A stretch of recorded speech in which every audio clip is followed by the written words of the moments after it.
Yeah, I think just a little bit. Just about just get ourselves set up. Got an idea of taking that. Huge scrounger. Everyone, yeah, but just I think I'll check everyone's in the videos, so I'll check everyone's in the.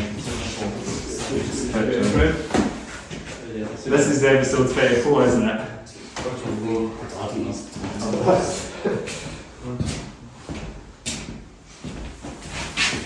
Yeah, we're so ready to go.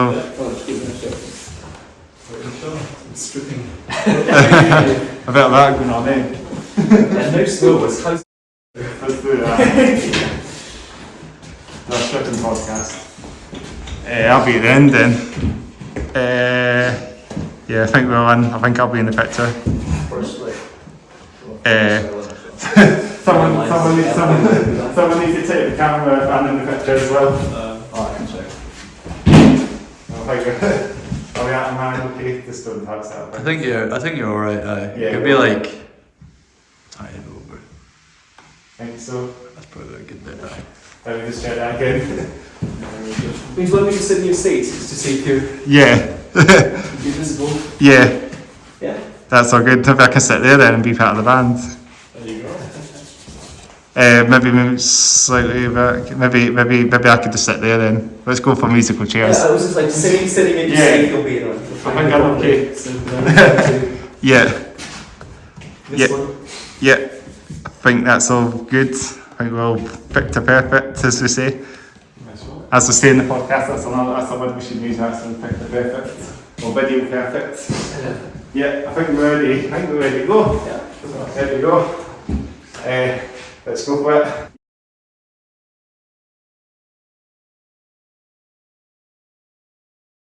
We'll see your cut together, eh? That's We'll it. do it one by one. Alright, what do we do it first? Yeah. Go on. So welcome to the Hats Off Head Down podcast, episode 34. First episode of 2024. We're joined by the one and only Chekhov's gun, if that's how you pronounce it. Chekhov's gun. Chekhov's gun, all the way from Edinburgh. Welcome, thank you very much for coming on the podcast. No problem, thanks for First episode of 2024 as a role is bringing to the table now, eh? Yeah, that's great, thanks for having us on. Great to have you guys on. So how's it Saturdays again? I've not done one for a while, eh? Since all the holidays and that, eh? Forgot how to do it, but we know how to do it. We just go to the pro. Yeah. We just chat whatever comes up. Usually video games, trains, trucks, automobiles, music, obviously bands, amps, maybe guitars. I don't know really talked about guitars and amps on this podcast and think about it. So I'm also some music styles of video. Yeah, we got some cool stuff. Yeah, I'm surprised you've not talked about it. So there's it never comes to it. It never actually happens. So we don't talk about guitars and amps. Yeah. Maybe we should we'll bring that down the road a little bit, eh? Yeah, fair enough. So yeah, welcome to the podcast, Chekhov's gun, episode 34. Thanks for having us. Thanks for coming on. I mean, this is our first kind of interview. Yeah, we've never had anything like this before. First podcast, very exclusive then. I think I tried a podcast when I was like 16 or something. When I was going through the phase in high school. Nice. Kind of crap. Did you do one? Yeah, but I think it will. Yeah, it was like when I was like 11 or 12 maybe. Right. All the voices hadn't broken. Who is that with? Just from Princeton School. I think it was Matthew or something. What's that? Give their addresses and their names. Give them their full names. You're asking about the name of it. The name of the podcast? The name of the band. Chekhov's gun. Chekhov's gun. Yeah. That was Ruben's call. That's quite interesting. Because that was for a different band. When you Yeah, so it was it was on a long list of names, and it was for a band that became Damiana, which we preferred. It was better for that. And then I wasn't in that band, so it kind of said, "Can we?" What was it? You texted me and said, "Can I use the name?" Right? Yeah, so you were doing it for you and James's band, and then me and James had another band in Glasgow, and then you weren't using it, so James said, "Oh, we had this name," and I was like, "That's sick. I want to use that." Yeah. So we used that for that band for a bit. The other band members didn't like it, Oh, okay. so we used it, and then me and James left that band, Nice. and then we were like, "Can we take the name with us?" And they were like, "Sure," because I do actually want the name. See, I didn't know that because I got the text a week later like, "Do you want to be in a band?" Yeah, and then we made a new band because me and James were writing metal songs, and we were like, "Wait, this isn't a metal band. This is like an indie band." Yeah. But we kept trying to write metal songs, and then realising we can't write metal songs for an indie band. So then we decided to leave. Well, a bunch of shit happened. I dropped out of uni anyway in Glasgow, and then we're like, we should do our own thing.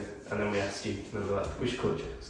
Yeah. I was happy with that. That's pretty good. It's a brilliant name anyway. It's a good name for the brilliant name for the band anyway. Yeah. I love it. I mean, it's always pretty shit trying to come up with a name too. It's so hard. It's like the worst part, and then like eventually you just kind of got to stick with something because I don't think anything's really that perfect.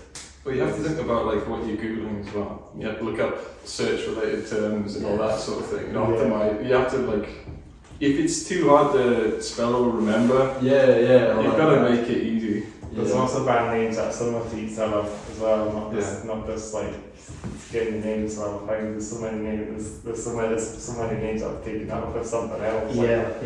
Like a character or something or something like that, you know.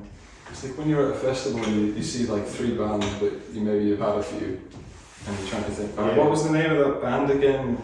No, there's no way, and then you've lost it forever and you'll never find them again. Yeah. Yeah, you kind of name it, a brilliant name, and you just can't find it. You can save it somewhere on the computer or something. Yeah. You could tell what document, you get in a wee notes or something. So you could actually remember the name of the bands. At least Chekhov's gun is already something as well, so it's like, oh, people think, oh, that's smart. Well, And that's then- That's so intellectual. Intellectual, yeah. It's like, people remember it because of that, because it's nuts. Yeah. I was so surprised originally that when I looked them up, there was not a single band by the name Chekhov's Gun, like when we were just starting out. And then just as we were releasing it at the same time another star in Florida, which was there's another odd timing. But there's another band in America that got the name just as we was were about to release the song. But they're in America, they're a bit different, so very different sounds. they're very different, so They don't count. Yeah, we're just gonna try and beat that. yeah. I'm not as good, yeah. Get the metals obviously on the map, you know. Can see the rest and then sort of thinking if it comes to that, the name of the band. I think it's a Custom Western band because it's down the after gun, you know. How was in that? That's what I was thinking. So how are you guys all doing then? Yeah. Not bad. Not too bad. We normally just go through the question, we introduce ourselves to the podcast and what you do in the band as well. That's what we normally do as well. Alright. So we go through myself on to the event, or so we go from that side to me. Wait, my word. I'm James, I'm the bassist in Chekhov's Gun. And backing vocals. Oh yeah, I do a bit of shouting and screaming. It's not really vocal. But screaming as well. Yeah, I do lead screaming in the band, lead vocals, bit of rhythm guitar, and a bit of keyboard. So that's me. And my name is Ignace, by the way. So, I'm Josh and I'm the lead guitarist. I play drums, my name is Ruben. And I'm Chris, I'm the host of the Hats Off Here Down podcast on episode 1 to 21. all the way since Survivor 2022, we've been doing that. So, more than a year now. It's good. We're getting on the road. Wait, when did it start? July, I think it was July 2022. I just came out of this sort of post-pandemic sort of thing, you know. Yeah. I used to do community radio station stuff for a while and played a lot of metal bands. But I sort of decided just to move on and do something with bands, you know, be with them and interview them and, you know, this we've got now 34 episodes in now. This podcast is getting some publicity. I might say that something I'll maybe say at the end of this podcast. I think I might say this. I think I probably will say this at the end of the podcast. Actually, some announcement I might say. I'll say it. I'll read that until the end of the episode. I'll read announcement at the end of this podcast. The wee Easter egg. Easter egg coming. Until the end. We'll wait until the end until we announce that that's what we need. So yeah, we do it for like a year and a bit now. can't remember how many bands. I've had so many bands on it, you just can't remember. I had the band Dextop on the previous episodes. That's the band I interviewed on the first, on the second episode 2. I had Dextop on the band Edinburgh based sort of groove metal band, but really heavy riffs. They're really good, really. They're getting themselves out there now. One metal for masses. Well, they've played Blocdstock. They've done some like charity guys for Ukraine as well, which is great as well. I was thinking about going Blocdstock. And they've been on a set. They've been interviewed twice. So that's something. So X.Stock 2.0. So if you ever want to come on the podcast again, you're always welcome to come back on to do another episode. We interviewed because that's the thing now. Obviously now since I had X.Stock on. We were thinking about going to Blocdstock because we saw Opeth to play. Well, me and James in particular probably quite influenced by Opeth. So.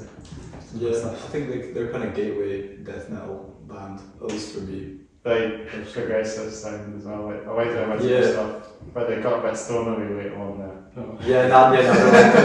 I used to be like, before I got to metal, I was into like the 70s prog shit. Like I was really into Rush, and like Yes, and that sort of thing. And then I started getting to metal more through Opeth because they kind of had like a mixture in a way. Nevermore, yeah. And I always liked a bit of metal, like Metallica and stuff. Bit of Rush. But now, like Opeth, we've gone back to like the 70s kind of shit, and it's not as good. Yeah. Get back to the old stuff. Yeah, and you bring back the growls and that's the best stuff in my opinion. I just don't really bother listening to the later stuff because I know it sounds like a stoner band. You got the bell bottoms either. I rate the bell bottoms to be fair though, they're kind of cool. They're cool actually. Yeah. Jury's out, man. You got to how I feel about them. But the bell bottoms, I mean, they're not going to come back properly probably for a while. Although they did sort of. You see girls with like that kind of thing, players and shit nowadays. Not guys. Yeah, I mean it would be a bold move. Yeah. I think Ignis could pull it off, perhaps. Yeah. I couldn't myself. I probably went double down. Got the I cameras really on. do cut sometimes. We're going for a Coleman question now already. We go through this as well later on the podcast. Yeah, do you have like a bunch of questions lined up kind of thing? Kind of, but not. We could just go to the pro. We could just talk about the subject for as long as we want. What we say the Opeth, so I've never seen them before. Neither. Never kind of amazing band. If they played the old stuff, then definitely. Yeah. Maybe I that's think, that gig that they're doing, they're taking requests for which song. So they'll play some of the old stuff. So like it's like fan requested, so we can just request like all probably the old stuff and then we'll play all their death metal stuff. Yeah. I'd say they're like quite influential on us now. I feel like when we first started writing stuff, I wasn't as much into as many metal bands. So like my influence was Metallica, Slayer, and then like a lot of King Gizzard stuff, like Infest the Rat's Nest, that album. That was like, and now I'm more into, like over the last 2 years is when I've actually gone more into metal bands like, say Death is like, Death and Carcass. Yeah. They're probably my biggest influences now. A few people said we've sound like Death, which I'm happy with, but I'm kind of surprised because I didn't even listen to them before we started the band really. Yeah, like I thought the songs. I knew of them, but I hadn't listened. Oh, they're my favourite, mate. So I like them a lot now, but like I went proggy and Frenchy and Ashfield and all that progressive. I think that's sort of the route we want to go down anyway, maybe. Obviously. Yeah. But without a pigeonhole, obviously, but ourselves, but I think that's sort of influences here. Death metal would probably. Well, I need a double bass pedal first. Yeah, true, actually. I don't know, it sounds good at the moment with but you are just doing double kick but with a single kick. It's like it's just triplet. Occasionally you can get a little bounce and you can pretend like you've got double, but then it runs out and you're back to triplets again. So you don't play double pedals then? I never learned how to. You're not? So I do my best. So it's like when again when you do a double kick. I think at some point it's got to be done. Yeah, it's got it down the line. Yeah. Because it's not much more for that sort of sound thrashy and death bands, groove metal bands. Yeah, I mean, to be fair, I think we cope alright without it. I think it's like, it's almost a bit of a cliche as well. Yeah, sort of. It can be. I don't feel like it seems like it needs to be necessary for this sort of genre, but like, I don't think so. it's when you think about it, it's just one drum. Yeah, it's just like hit a drum faster, so. I guess it gives you way more options because you got all your runs. Yeah. My favourite drummers don't have to really. I mean, like, there's the odd one that I really respect, you know, like a Mike Portnoy or something where you're like, Jesus Christ, how does he do that? But that's not really what I listen to. Amazing drummer, isn't he? He's an amazing metal drummer. He's one of those guys you look at and you're just like, well, what? Who's that How am I meant to do that? It's like Dimebag, I guess it was Dimebag, like for the previous. The little tips and It's like Fire versus Ice or something. I've never got like Pantera, like the new Pantera, they've never got him on there, he's fighting that, eh? Like, you know, like we inviting the Steel Pantera with the train again, the first of reuniting again Pantera, but I don't know if they're not got Mike Portnoy on the drums, I don't think. Who was it again that I mean, They could have fit him because he would fit in pretty much as the new Vinnie Paul. the look would be spot on. Yeah, yeah. Andy would be. I mean, is Vinny still around? I think No, so. it's Vinnie Paul. Yeah. No, he's gone. Is Vinnie he? Paul. Oh. He was, Yeah. it was in 2017-18 he went away. It's 2017-18 I think he passed away, but I didn't know yeah, oh you didn't know that? that. No. I think he passed, he was another one unfortunately, bites the dust unfortunately, and you know, he was a legend of a drummer, amazing. He was really tight. Yeah, I mean these guys are hair metal bands, Pantera, didn't they? Yeah. they kind of had that sort of look. I think when he Paul's always his band, he had his bandanas on the stage and that, you know. Yeah. So that sort of bandana over the head sort of look, maybe not bandana when the forehead is that. What's that style of that? So what's that sort of style that I can't remember what it's called. Like the Hendrix band, keeping it out of your eyes. No, It's like kind of over the Motley head. Crue kind of Oh, thing, over yeah. yeah, like the bandana over the head. It's that sort of. In Motley Crue. It's more like a That's the way it's done, but they do it. I think. yeah, the hair metal kind of thing. Yeah. That's hair metal. I mean, so it's just I know hair metal. I never really thought about it, I guess, to be fair, because when like we play thrash, so you don't really think about it. Like groove metal. That's so. I wouldn't mind the hair band. Maybe you need it. Yeah, because like the hair just goes every. I don't know how people. Drum, but yeah. I can't. Yeah, I can't see him to be fair. Another windmill one here before actually. Yeah. Another windmill that I've heard bang, but I can't even I don't know how you windmill that. Yeah.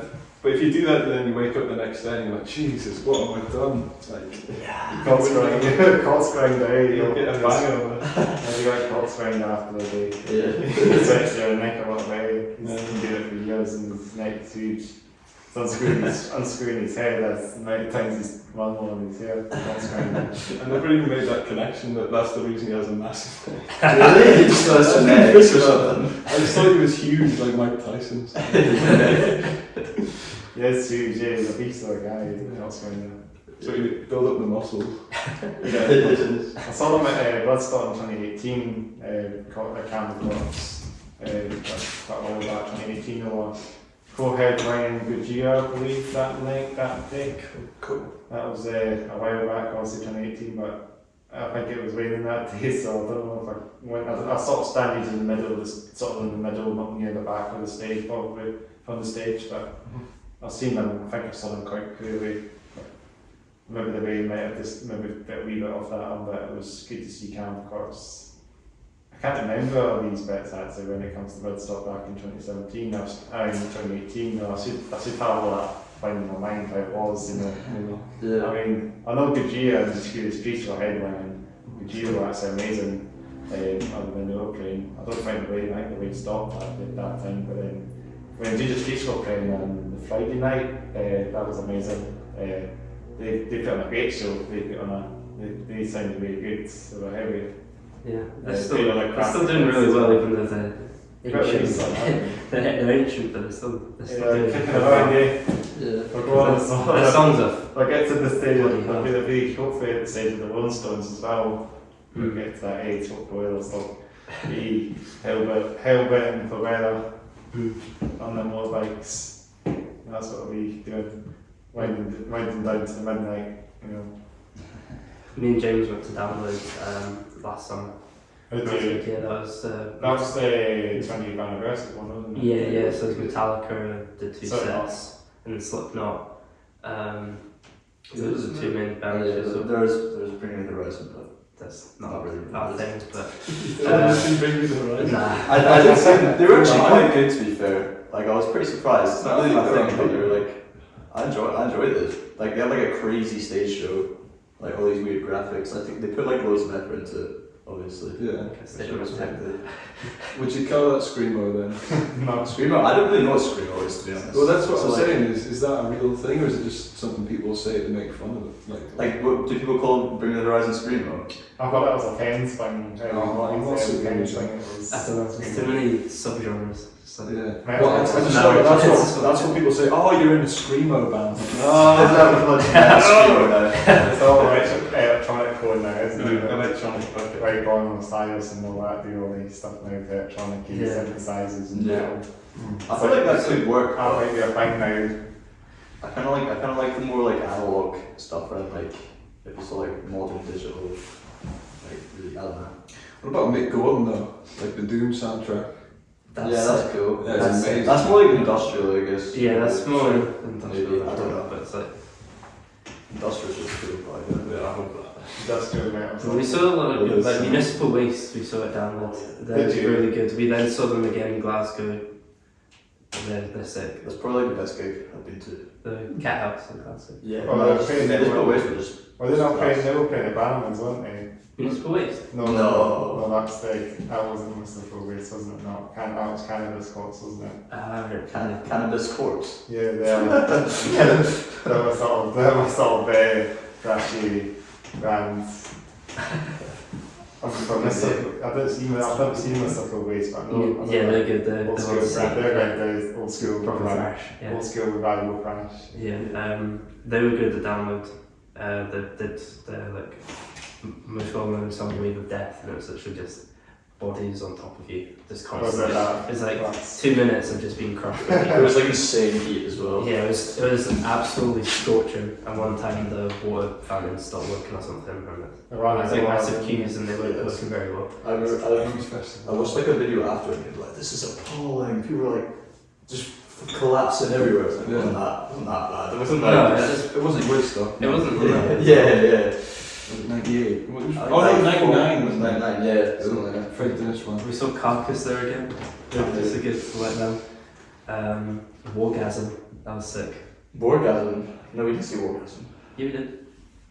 That was the one where they started tearing up the Tweed. That's not Wargasm. What was that? That's gwar. Oh, gwar. Oh, yeah. Mix up the names. Wargasm, like, Who? I'm not a fan, but I don't really know. them. Gwar, that's the one where they're all dressed up as like space orcs. Yeah, They were cool because they just started like, they were amazing. they were tearing up, like they got someone dressed up as the Queen and they started tearing her apart. They got someone dressed up as Putin, Ripped off his hands. ripped off his hands. They got Trump as well. Trump. Was it not Rishi the Sunak. King as well? Yeah, there's King Charles. A lot of bands have these little subtle elements too. It was a proper show. Yeah. It was a proper show. People were pretty pissed off. People were pretty pissed off. Really? Yeah. Yeah, That was the limit. well, it's just I think they were fine with Putin. They were fine with like Trump. Yeah. It was as soon as they got on the royal family and started like Right. ripping their heads off. Well, that's. I guess some people would. I know, but it's like This, I'm sure they like spit roast someone. I can't remember. This is kind of insane. That's been fun. oh no, it was great. I We were like cheering it on. And there was Recording some, that, so Yeah. we double check the recording of Good idea. this week. This, I think it's It's true. Are we still going? Are we still? Yeah, we're still rocking. Okay, thank you. Because they're always going to have to just check just to make sure it's still rolling in case we lose the recording. Yes, we're still going. Continue what we're saying. What was it? Gwar. It was gwar, yeah. Gwar, yeah. Go Because on. that's like, they're from America and they're fairly, well, I think a lot of metal bands now are fairly left-leaning. I'd say we are very left-leaning in our lyrics and very anti-establishment.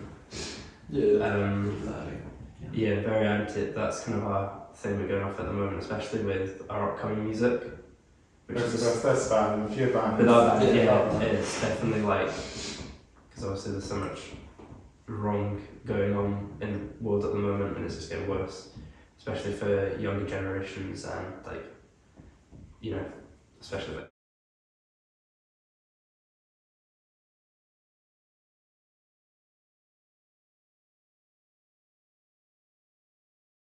So yeah, we're, a lot of our lyrics are to do with that, our kind of message. So Yeah. You know, Yeah, well, I think maybe not stay, you know, all the stuff that's happening in the world, you know what's happening. not the P word. yeah, No, all the other ones, yeah. So we've got very anti-establishment, anti kind of rich. That's all. What our EP is going to be about anyway. Is very much. Well, I mean, it's going to be called Eat the Rich. So is that the name of it? Yeah. Good name for it. Pretty bog standard death metal. Death metal. That's what it's about sometimes, isn't it? Yeah.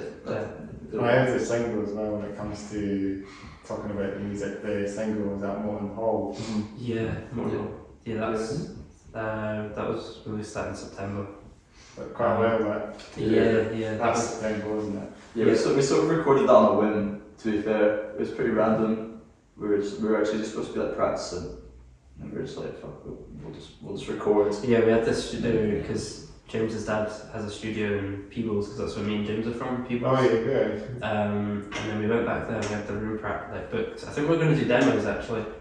Yeah, that's it. We were thinking about recording like demos of all our songs to send to get gigs, but then we're like, we've got a studio, Oh, booked good. out. So why don't we just record an actual like studio take of a song? Because that's actually, that can get us gigs, and we also release a song. Yeah. So we did it all in like one night or something, didn't we? Yeah. Almost. Anyway, it was pretty hellish, to be fair. Yeah, because it was like, we didn't plan it out. And it Yeah. was our first time as a band recording a song, so but we got through it.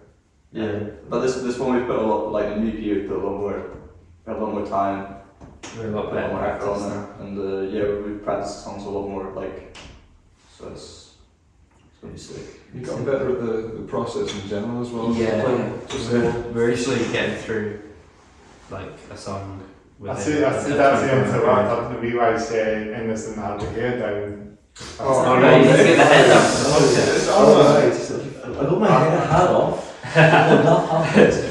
What happened? I sound so not involved, but I didn't do my checks. I need to do my checks before, but I didn't do my Yeah, you checks. should have like a checklist or So something. my checks, lights on, cameras are on, hair's down, hats are off. Yeah. Yeah, I think that's it. Well set. Let's start the podcast.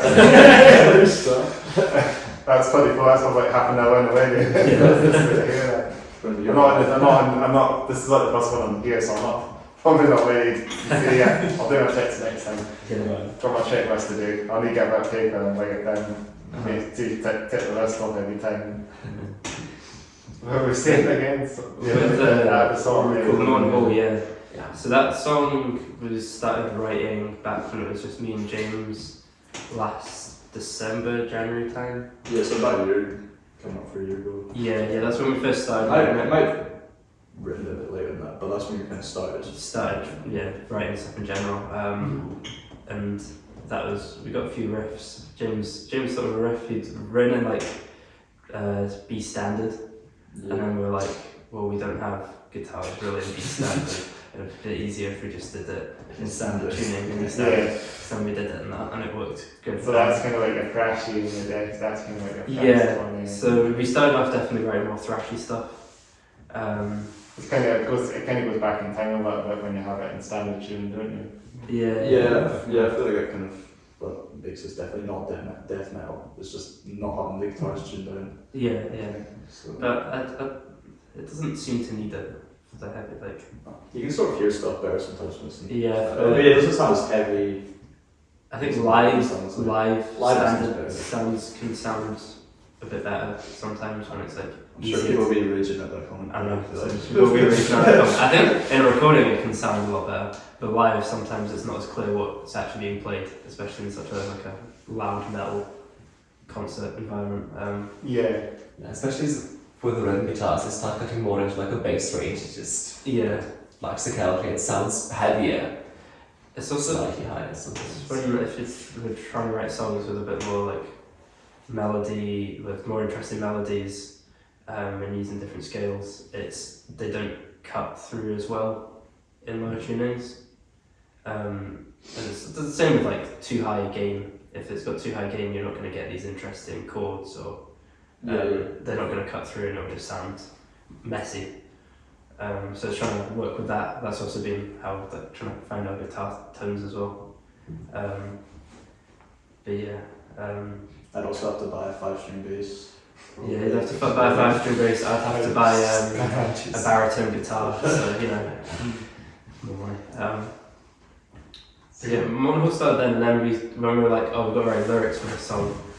I think we had to think of a name to like identify these riffs with, and then James was just like, oh, Morton Hall, which is a crematorium in That's Edinburgh. Edinburgh, isn't it? Yeah, so it's an That's what I was crematorium. actually thinking, It's actually. just a cool name anyway. Yeah, but just so like this was Just it's a cool name. And then we're like, well, why don't we write the lyrics about the crematorium, Morton Hall?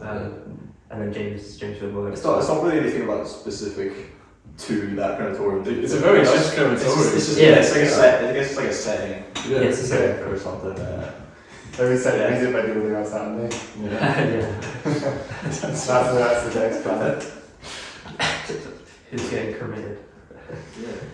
Well, we don't book anything, we just show up to a grieving family.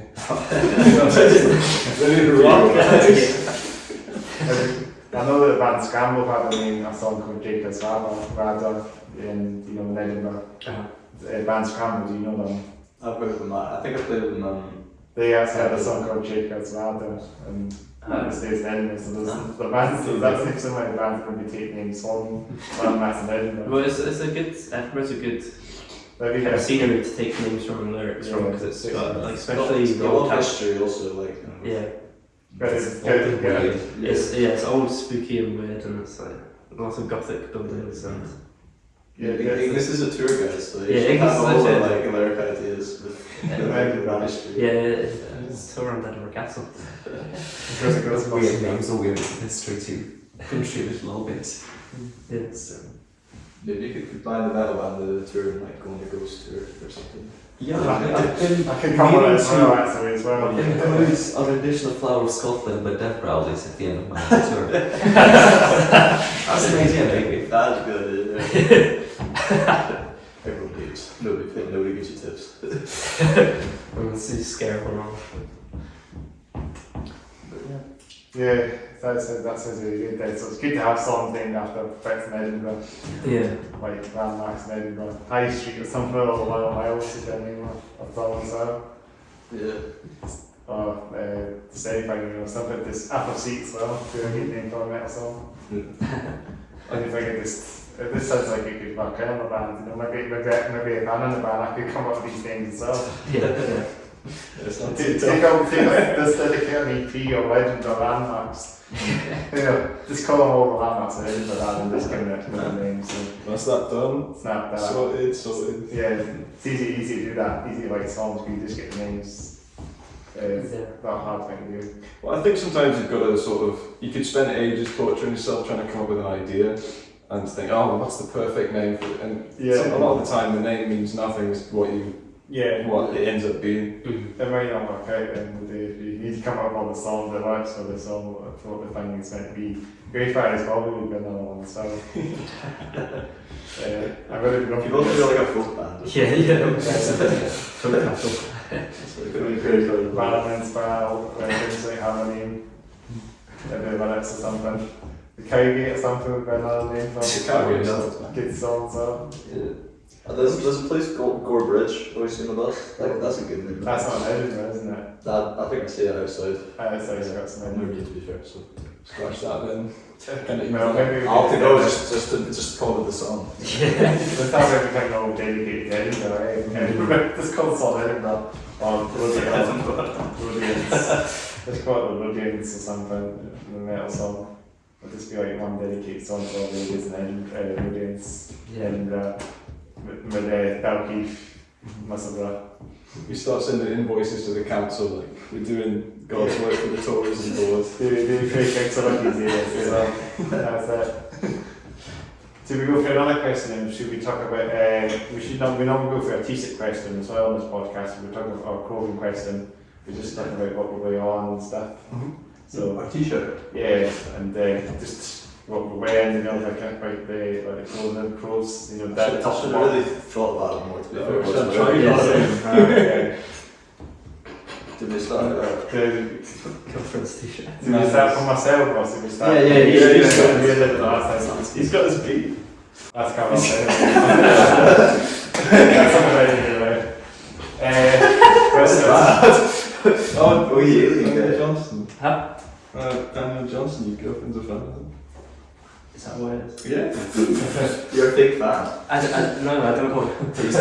I didn't know what it was. I just needed a t-shirt. I think most people that wear that t-shirt's like the same sort of thing, to be fair. It doesn't really scream like a band t-shirt. I mean, it's a cool t-shirt. He was a solo artist, and I think the reason why loads of people have this shirt is like, I think Kurt Cobain wore the shirt. I know because my mate had it and he was a little... My girlfriend's brother bought it for her, but it's too big for her, and then she just gave it to me today to wear. And that's why I'm wearing this t-shirt. Nice one. That's the story of my face. Yeah. I was going to say record them again. I was doing the right take two. Yeah, I didn't know. Take two. Yeah, take two. Let me just adjust that a wee bit, sorry. Put it a wee bit back. Won't realise this is happening. That's fine. Right, let's start off. Let's go through the t-shirt question. Let's start with me myself. So, got my one hair, top to bottom. One hair, got my nail varnish on, black nail varnish, as usually. I'm doing it on my podcast now on. Got my denim jacket on. This is the first on the podcast. If you look at that, Chris, we twirl. bit of metallic on the side, bit of classic. One of my friends actually gave me this jacket. I don't know what, he just gave it to me because I don't think he wanted it, so I've sold it to my pal Cormac. Thanks for giving me this jacket. I got this one a couple of years ago, so I've not had it on for a while, so I thought, let's get it out, you know, wear it on. Yeah. It's quite cool, it's quite flashy. I haven't got any patches on this. I don't know if I will or not, just maybe just keep the metallic one, to be honest. Yeah, you're clean. It's probably from Primark, I reckon, this jacket. Very cheap looking. It's not going to Primark, man. Yeah, a bit Primark. I don't know, is it Primark? I'll just take it off. I've got a couple of t-shirts, I've got a t-shirt under here as well. I've gone through all my t-shirts now. It's actually and it's called Comfortable Dan rope or something. Don't know if you've heard of them. And it's got that on the back. Yeah. So I've got my Exodus shirt on. Nice. Just the old school. Got this on the back as well. Metal commands. That's It's kind of in the camera, you can see that. Also, got this long sleeve shirt. This is a bit non-metal weight. I've had to put it on because it's getting cold out there. So I better put my jacket on because it actually will disguise it a little bit. That's why I wanted to just keep my jacket on, so it kind of disguises it. That long sleeve piece, it would disguise itself a little bit. So I look a bit in a bit more. So I'll just keep this on. So my Exodus shirt, just the classic Exodus logo as you see. Wearing my cargo, full-on bear cargo pants, I believe, with the zippers. And I think he's got a chain link as well, so he's also got a chain around these. Got a bit on as well, got this kind of tucked in, so it's a bit cooler. So it kind of got this kind of look as well, style. I thought this was quite cool just to have it tucked in. You know, got a cool metal look as well. Kind of looks a look of it, and it looks really cool as well. And then I got my Doc Martens. These are brand new Doc Martens. Got these just after Christmas, about to off my Christmas money. Hiking boots. They've got straps on them, they've got adjustable straps, so you can just belt them and velcro them and take them off quite easily. And yeah, they've done me quite well, very comfortable. Do a lot of hikes and that as well, so you know what I'm like, I like to do a lot of hiking, so Cool. got a pair of hiking boots, hiking dog martens. Like I like to wear like dog martens, maybe wear these ones for hiking and wear like ones like just generally not like ones for like walking down the town and that, you know. Mm-hmm. I'm going for that sort of style now, I think, just to make it a bit more sort of hybrid, just be a wee bit of a hybrid. So if I'm hiking, I'll wear these on, and if I'm in town, I'll just wear a pair of the standard ones. That's how it works. But yeah, that's what I'm walking out. That's my. I'm not sure the word is to say. I don't know. I sort of said something. Well, I don't know what the word is, but yeah. And this is my attire. Yeah. It's my attire. That's it. Right. Is that me then? Yeah, it's you know. Okay, so So off to the end. I wish I'd tried a little harder, but so this was a shirt that was a gift, so you can't judge me. I think that's like a signature Ruben t-shirt. It's one of them, yeah. Well, I want to see you in that. Second to the white one. You're exposing us, man. I've only got 5 shirts. But it's like, I think this is like a market shirt from Camden or something. I bought it in a charity shop. I do a lot of charity shopping. Oh, do you? Yeah. Yeah. I get dragged into charity shops more than anything. I'm the same, mate. Yeah. I'm just wearing them. I'll try and find some like metal shirts and Yeah. something that's quite trendy, you know. Not much looks Not up very for much very often. You don't get it very often. Occasionally. I was chuffed with this one. That's really cool. It's a good find, I think. And then I always have like 5-6 pairs of black jeans. So all I have is black. I need to get a pair of cargos like The that. cargo was That would be better. because they're for the metal weights or the proper metal weight. And I find it like cool with stuff like that, you know, the boots on shows, kind of a bit more like a metal weight. I really like those because I've got these like, these look like school pumps. Like yeah, they're Vans, but it's like you wear them for PE or something. Yeah, the black ones are nice, aren't they? They've taken a beating, but Taking a bit of beating. yeah. But that's about it. Not much to talk about. The Vans, Just Vans, nothing fancy. yeah, that's the skater shoes. Yeah, well, I think Easy. the low. I wear them for like the drumming. I don't know if it makes much of a I think difference. they're quite easy. They're just on and off, you know. You don't. Yeah. It's kind of lightweight as well. I buy things because like Quite easy. It's it's good for convenient. drumming. They won't be good for drumming. I don't think. Yeah. Bit heavy. When a fire happens in your building, you can be sat there like Shoes. Exactly. You just want to take a bite and get on. I'm just getting used to them. It takes about 5-10 minutes to get them on sometimes. yeah, exactly. Games. I'm out the door. And then you know. I've got my Xbox, my PC on my shoulders. I'm running out the door. It needs to be like a shoe waist or something, tie waist and waist or something. But that's me anyway. What do you think? Well, I'm wearing, like I said, my girlfriend's t-shirt. Howard. Howard, what was it? What's the guy? What's the band? I think it was Daniel Johnson. Daniel Johnson.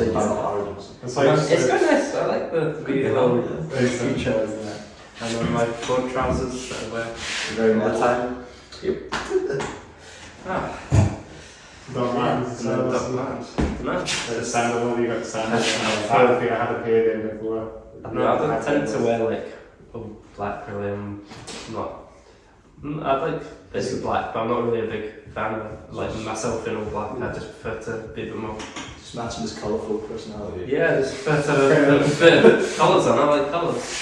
For the moment, it's well, to say about my it's really cool. Yeah, I need a haircut to be honest. Well, I think if I saw those. It's like a Zara book, isn't it?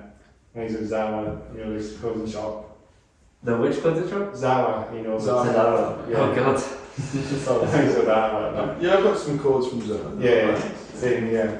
Sometimes I wear sometimes I don't wear a normal metal shirt on sometimes, you know. Sometimes I go out and I just wear like a jumper and it's like some kind of, I've got like this seabird jumper on and it's maybe a bit cold, I would just stick that on, you know, it stands out quite a bit. Yeah. Sorry, I was going to say, if I saw your trousers with the cords, the Zara trousers, then I'd think immediately like, he's a piano player. No, but I don't know. I like the If you had brown rough at the tips, edges. I don't know. I like. You're just a trendsetter, Josh. Yeah, there you go. In the I don't want to be related to Zara. I was in a charity shop. I was in a charity shop and I was getting bloody Zara. I hate Zara. I had a. You have passion. strong opinions about Zara. What do you mean? It's another shitty fashion. There you go. They're just another awful fast fashion brand. This is going off the rails, mate. Let's go off the rails. Yeah, let's do that. I'm not taking being related to Zara. Alright, fine. Yeah, move on, Magnus. On the other hand, yeah, I am all black. One of the most exciting outfits here, but it's more of a coincidence really, because all my liking of this black comes from my classical idea of like what performance, because I started I was piano player for the past 10 years of my life, and then ballroom dancing, and they're supposed to be all like dark and not draw attention to yourself, because you either should show off your partner or your music, etc. And that's just style adapted. Which is really convenient when I got more into metal, because there's very little that to change really. So nowadays, most of the time you'll find me with my just army boots, I get them at an army store, 50 quid. They're very cool, these army pieces, Yeah, aren't they? Like, that's what I they're mean. comfortable, they're cheap, and they last me like probably they'll last longer than I will. So 20 years. I was going to say. yeah, then got my cargo pants of my dad actually, because got a wrong size for his little work in the forest lumberjacking, and yeah, also that's indestructible. So it's just because I'm lazy to shop, I like things that don't need to be exchanged. Yeah, and then going to the top, I just have like a little subtle detail of my ecological society. Big fan of mycology, and as my bandmates will know, love good mushroom. Especially this one got of H&M when I got more into like psychedelic music. It's like a little homage to that, but especially since Edinburgh is good for psychedelic music. Both to create an experience, but yes, that's just my look really, and that would affect like my stage look too, because my first gigs I would wear a tailsuit, also coming from my ballroom dancing, because that's like a different one, which only did because it was a bit too warm, but I did quite like it. Anyway, I'm not really wearing anything that interesting. It's got my Morel shirt, which my dad like works for a hi-fi company where he like sells hi-fi. So it's like a hi-fi company shirt. I probably got for free and just gave it to me. So yeah, got that. Got probably like River Island jeans or something. Very generic. Yeah. I absolutely love just the look of how also first 3 weeks or so when I had like my gothic makeup, leather pants, etc. Yeah. Next to James, who looked like he just like wandered in there from Grace. I honestly thought that.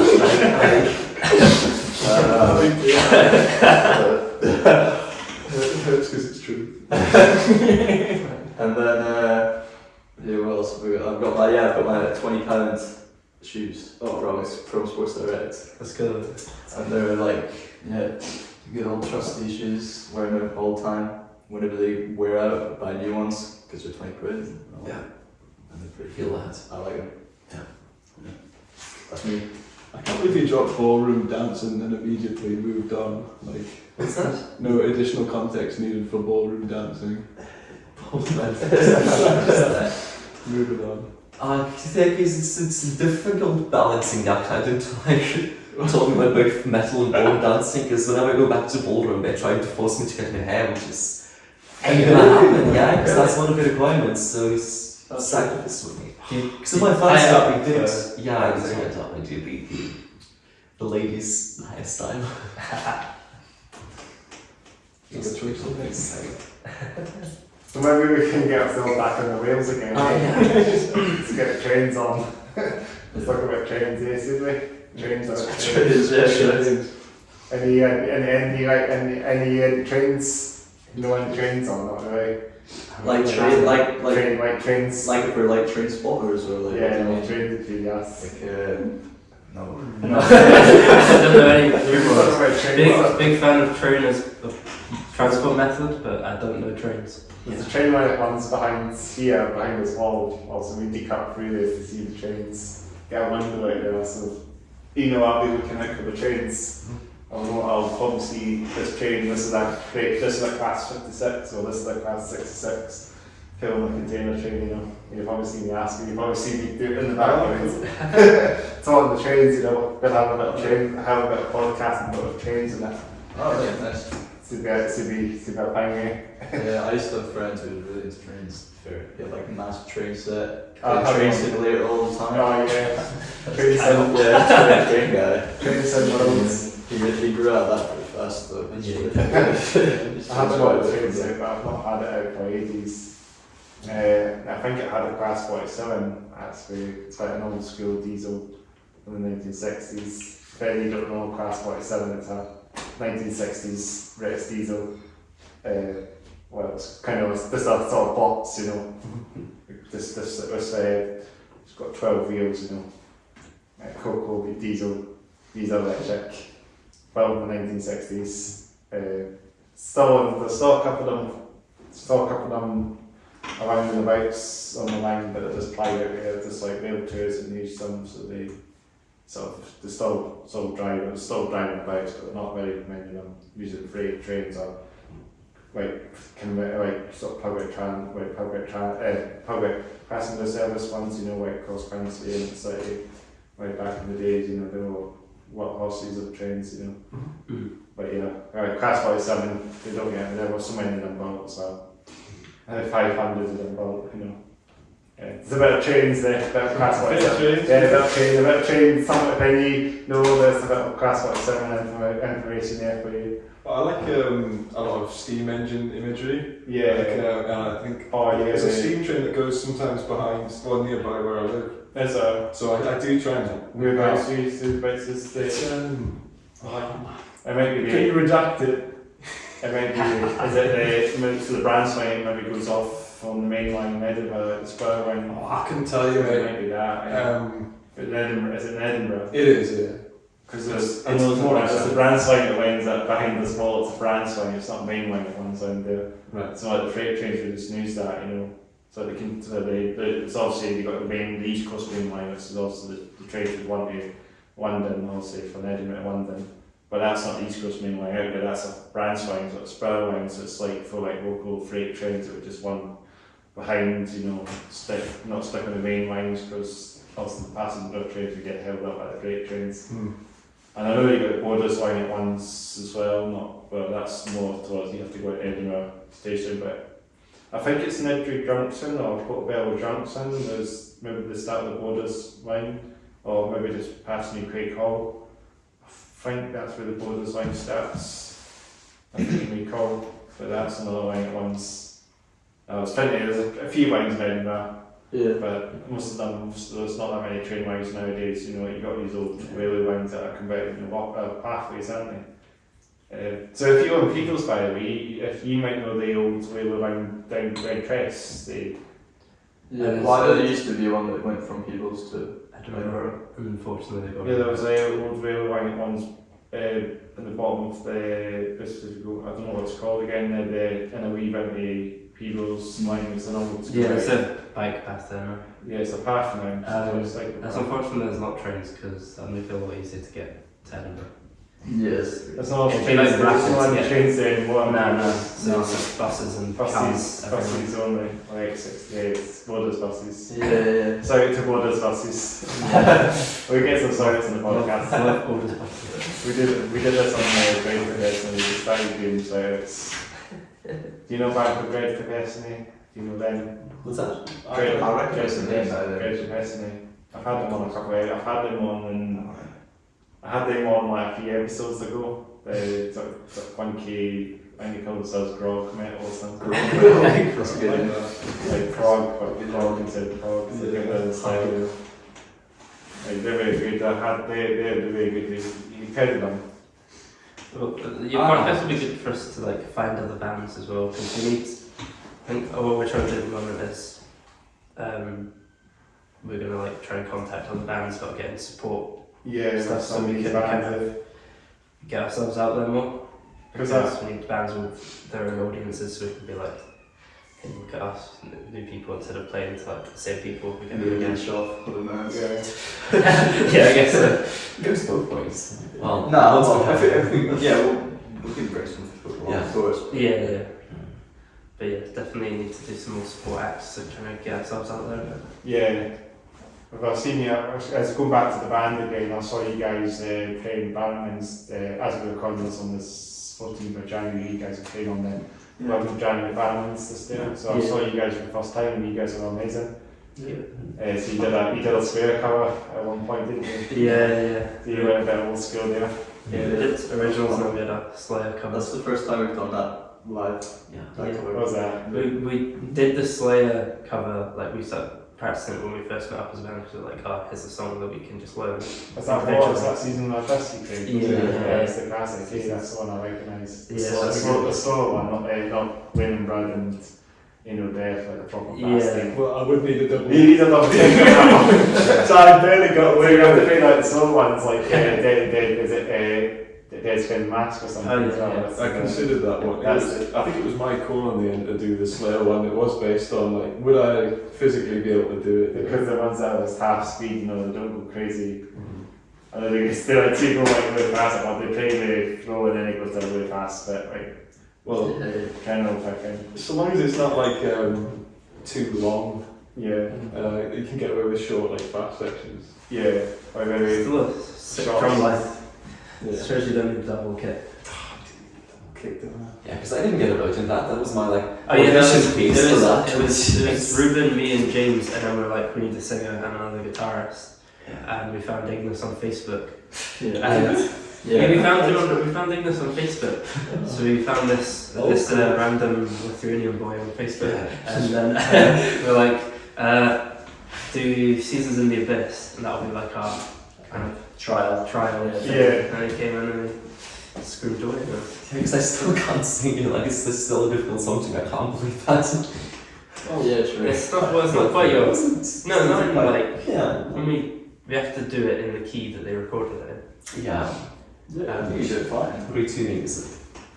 Yeah, that was a problem. Like, We have to tune down half a step. Yeah. That's what it is. Between D and E. Yeah, a lot of tuning on stage on Thursday. Yeah. Yeah. I need another guitar, I think, Yeah. because I've only taken the one. I've been so fighting about stuff for But me they have- to do my thing. So Yeah. it's sort of They fine. have some people outside where they kind of feel like they're more like a definite band because they feel like they've got more they're a heavier side of the big four, I think, when it comes to them. Yeah. Also, not the big four now, the big three, also maybe the Okay. Metallica and Anthrax now because they're obviously not a longer band. I saw them at the farewell tour back in 2019 before they. Was it 2018 they were playing? Because I think they called it 2019. That was them in 2019. It's kind of played the final show in Los Angeles. So they were playing it for a while. They were doing it. They played the Glasgow, the Hydro, I can recall, and it was good to see them and Lamb of God and Anthrax and. I'm so jealous, man. I know I didn't miss. I think I'm pretty sure I missed the pitch anyway. Yeah. Because it was an early start. We had to drive because the last hour of traffic was also the time, and everyone probably getting. Because the time the gig started, it was starting quite early. It was only about 6 or something. So actually, I had to just go straight to the gig after, working that. It's just it's a bit of a trek. It's just a bit of just getting there, just straight away. You have to go out and get to the gig. But that was it. I managed to see Anthrax and Gamma Gods. And I think it was Swear, it was Anthrax, Grounds, and it was Swear, Edwin, and also. So the 4 bands all together, I saw the 3, which is great. So what a gig it was, But yeah, as I say, it's only time I saw them, unfortunately, so I don't think I'll reform again or reunite again. Well, I don't know. You think? See, that's a lot of the problem with being a modern metal fan is you're like, will they get back together? Yeah, well, they get back together, what if you did? Yeah. But they get it because they're old school, aren't they? Old school first, and I think they're sort of in that age now. Maybe we're going to call it day and time, other things, Maybe they'll find something else might come along, be cool to see what they do, you know, what the members do. It's always has to, so especially if you're about to see an older band. Like the debate I wanted to see Judas Priest play, you sort of have to think like you can go this year and spend a lot of money on next year, but next year I'm not sure if he'll still be around. Or live. Yeah, Iron Maiden as well. So it's sad that also retired. Yeah, it's their case. Of health reasons and a lot of which on the upside, there are a lot of metal fans who want to see more classic metal now. Yeah. Yeah. Someone A hole in the market. should fill in the hole in the market. Maybe the old school thrash bands, Zaintrips and all that. You know, all these bands like Zaintrips. I think Zaintrips we formed maybe in sort of the mid-10s. I mean, I don't know if they did release an album, didn't they? Zaintrips. They also split out for a while and then came back in 2015 or something. I can tell you. Zaintrips. The British thrash band, they released an album and then I don't know what happened to them, if they reformed or called it a day after that, because I don't know if they were getting any traction or not. 'Cause, yeah. Well, going back to what we were saying about the gig on Thursday there, the other bands supported as well, Wicked Fear, and a shout out to Wicked Fear and a shout out to Livid UK, shout out to those bands and there's Rivyrs as well. Yeah. shout out to all the bands that were playing with you guys as well, they deserve a shout out. What do you think of the other bands then? I really like Rivyrs. and They were cool. I like them. They were cool. It was very proggy. Rivyrs, yeah. They were really cool, Like they had a really cool. And, Just more instrumental, weren't yeah, and then Livid were cool, like grungy. they? Yeah, totally Nirvana. Yeah. Really. They've done it well though. Yeah, they're really excited. I think it's actually my friend actually in that band. My friend Andrew and my friend Daniel. I sort of meet them up as well. But I'll shout out to the guys in Livid because they're a great band. They're getting out there with all the metal, all these guys as well. Supporting the good metal bands. Yeah. So yeah, shout out to them because they're good friends of mine as well. Cool. So maybe they'll come on. I'll hopefully get them on the podcast as well. If you're listening, shout out to them to come on the podcast. And maybe Wicked Fear as well, get them on the podcast too. Whoever's on the podcast. There's a bit of history with Liquid Fear as well with Dreams. Yeah, so basically looking for the bassist in that band. Used to be in my old band. I recognise the bass player from the band. It was Chekhov, wasn't Yeah, it? Chekhov was my OG high school kind of band. Because Actually met at curling of all things. I don't know why that's funny. Yeah, well, it's kind of funny. But yeah, it's just, that's how we met, and then we started our old high school band. And then from there, just eventually we kind of decided to split ways back about just over a year ago now. But it was cool to see him play with. I saw you guys as well. Getting away, it's like kind of funky, sort of Rage Against the Machine sort of style. Yeah. That sort of 90s sound as well. No, it was really fun playing with them and stuff. I'm glad I did that kind of stuff. But I'm happy with working with Chekhov now as well. Moving on to Moving more on metal to stuff. Yeah. on the other things. They were good though. They did a really good first show. I like that singer as well. Yeah. Or Gecko Liquid Fear. Yeah. I mean, I like Gecko. They were quite old school as well. Yeah. It's quite fast. Yeah, I think they were kind of similar-ish to us probably. Well, at least out of the 3-4 bands that they played down in the night, they're probably most similar. Yeah. They're quite a new band as well. Like, not heard of them. The guitars. Yeah, that was their first gig, actually. Yeah, Yeah. heavy. They were quite heavy. Headline and stuff as well. It's good to see some new metal coming out in 2024 and new bands in 2024. Definitely. You guys, how long do you guys been together? How long's it been? It's about a year. How do you guys? I met you late February, I remember. Only just discover you guys because of that gig, you know. So we're buzzing that. Yeah. It's good to see some new metal bands coming out Yeah. as well. Because we've been gigging since September. I'll have so many bands that I can just get them on the podcast with a exclusive interview. That would be like sort of one of the sort of new things. I could get Wicked Fear and I could get bands, like bands that just formed, get them on the podcast, you know. Yeah. So there's a whole lot of bands that are probably going to come out in this year, I reckon, as well. Yeah. And I can't wait to get them on and get new bands, newly formed bands like yourselves on the podcast. You know. Yeah. Do an interview, you know, keep the ball rolling, you know, that's it. Yeah, it's good to. It would be good to have like a bit of a scene. I think there's already sort of a scene. I mean, it's good. I'm not really that in it or anything. No, we need to get into the Get metal scene. I mean, yeah. You'll see I've had a lot of bands on the podcast that I hadn't ever seen in Edinburgh. I've had some Newcastle bands on, had some bands from Essex, I had a band from Southampton. So they never know, it might be a sort of UK podcast eventually.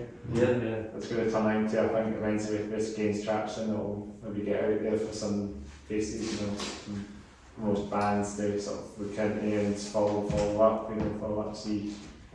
So I reckon this year will be a great year for the podcast as well. I was talking about, you know, my podcast 2024 will be another great year, get more bands on, get the ball going. Maybe get some other things on the go as well. Maybe other things, not just bands. Maybe other things, maybe related to bands and metal. Maybe like sort of sound guys or sound people as well. You know, sound like people that can use like maybe like just like maybe just like you know, people that just working like, you know, like create, you know, like sound guys and people that work in bars and that as well, and you know, but it could just follow up other things, you know. But I'll keep it at bands mainly, because the main thing of the podcast is because it's so good that I'm just doing it and keeping it going. I'm really glad this is gaining traction. I'll give a shout to everybody that's listening to this podcast and making it happen. It's been a great journey so far. So should we talk about guitars and amps and stuff and that? It's the first time we've done on the podcast. All the podcasts we've done. You guys talking about gear. Gear talk. We'll do that for sure. Well, I guess in metal, the only problem is it's a big problem of everyone sounds the same with their tone, which I think I'm trying to stay away from, because I think that's a problem with kind of modern metal at the moment anyway, is sounding too similar to everyone else. Yeah. Which in general is we're not like avidly thinking, oh, does that sound like someone else? It's more just like making your own sound but not being too cliche. And that's the same with kind of gear as well. I just bought a new cabinet actually, the Harley Benton one, because they're cheap and they're cheaper than buying the speakers themselves. They've got like greenbacks in them, which are a bit different to what usually metal bands use. Usually it's like V30s, which are good, but everyone uses them, so everyone sounds quite the same. But yeah, I've not actually tested it out yet because it's only just arrived. So it's brand new, Yeah, but they're not very expensive, which is good because I don't have much money. And then my amp is a Harley Benton, not Harley Benton, that's the cabinet, it's a Hughes and Kettner Grandmeister thing, which is a tiny little valve amp, and it's perfect because it's so small that I can just take it to band practices. Yeah. And I just take the exact same thing that I take to band practices to gigs, so I can always have like the same sound, roughly. And yeah, that's just good because it has 4 channels and it has like the lead channel and it's got one above the ultra channel, so it's a bit more gain there. That's yeah, that's good. And then my guitar's ESP. It's it's the This is the guy of Behemoth. Yeah, Nurgle. It's Yeah. Nurgle. It's his signature guitar. I'm not really a Behemoth listener, but the guitar itself looks sick and it plays really nicely. So that was going on stage on first. Yeah. So it's a bit of a unique looking guitar. It's got a strange shape, which is quite cool. I like it. But yeah, that's the sound. We normally go through what normally go through as well, but it's good to start wherever we started. It's good to start the year with wherever we started. I can ask you. Yeah, mine is. I'm gonna start with my guitar because I have like Flying V Schecter V1 that I absolutely love.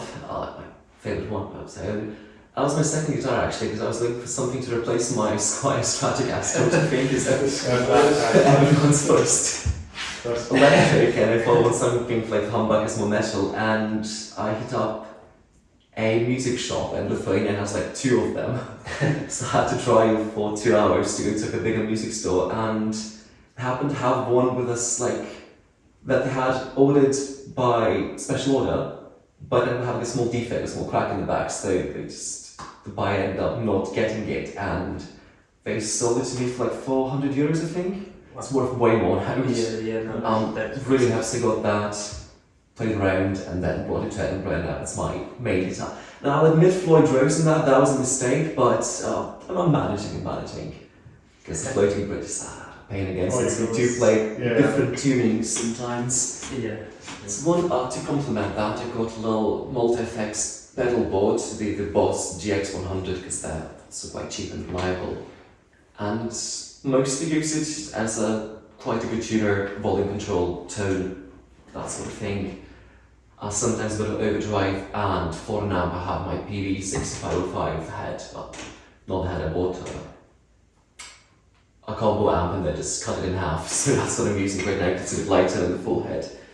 But it's a good head, and it's also way cheaper than buying an actual it was way cheaper actual head. Also, paid I think 300 quid for that, and now I have a cabinet and the head. Because the speaker in it's pretty rubbish. Yeah, it's quite shit, but then the head itself is actually really good, and you plug it to a decent speaker, so it sounds so really that's good. what I played in Bannermans.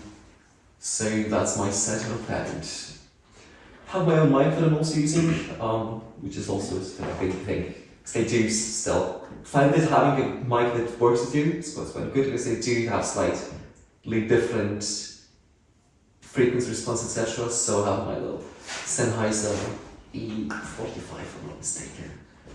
And that is also a big thing in my setup, because it just makes it a bit nicer, especially in one person, and I just hear myself the way I want to hear, and that would be my setup. Yeah, I mean, I can't say I'm much of a gear person, to be fair, but I basically just play, I stick with kind of the Ibanez basses, got 2 of them, and they're really good. I mostly play live with the first one I got, because it's just set up so well, and I don't know, it's just really easy to play. And then I use I'm trying to remember what the strings are called. Yes. But they're really good. They're like, what are they? They're like, no, the roto sounds. I want to say, what was that company? I can't remember. But they're roto sound strings. They're like coated. They're really good. And then I just use an ash down the head, and it's pretty class. And then You got your overdrive pedal. I've got a Boss overdrive. Oh no, I have a Boss overdrive, but I've got this weird ass electro thing. It's really cheap and crap, but it's like It sounds so good there. Yeah, it's got like an octave. It's like there's not even a distortion control on it, like gain control. So it's just like one really loud distortion when you turn it on, and then it's got like a bass control on it. I think it's for guitar really. Did we use it in Hydro and Blind? It's used. I think I used like a few layers sort of thing. So in our new single we use a bass distortion. Yeah. For the intro. Yeah. But I think it's called Black Coffee or Black. It's either the Black Coffee or Black Licorice. She had like a line of pedals were like food related for some reason. But it's one of that kind of is really good. And then the same one as wrapped in duct tape. Or wrapped in duct tape. I've not got one that's wrapped in duct tape. so many pedals, man. I do got a lot of pedals, but I don't use most of them. Yeah, and then I got a whammy recently, the bass one. you can't really excited about that one. So far we had one practice where we have that and two. Yeah, I didn't use that at the gig. Didn't use it for me yet, but Apart from I used to tune it. It's quite cool. did you actually? Yeah.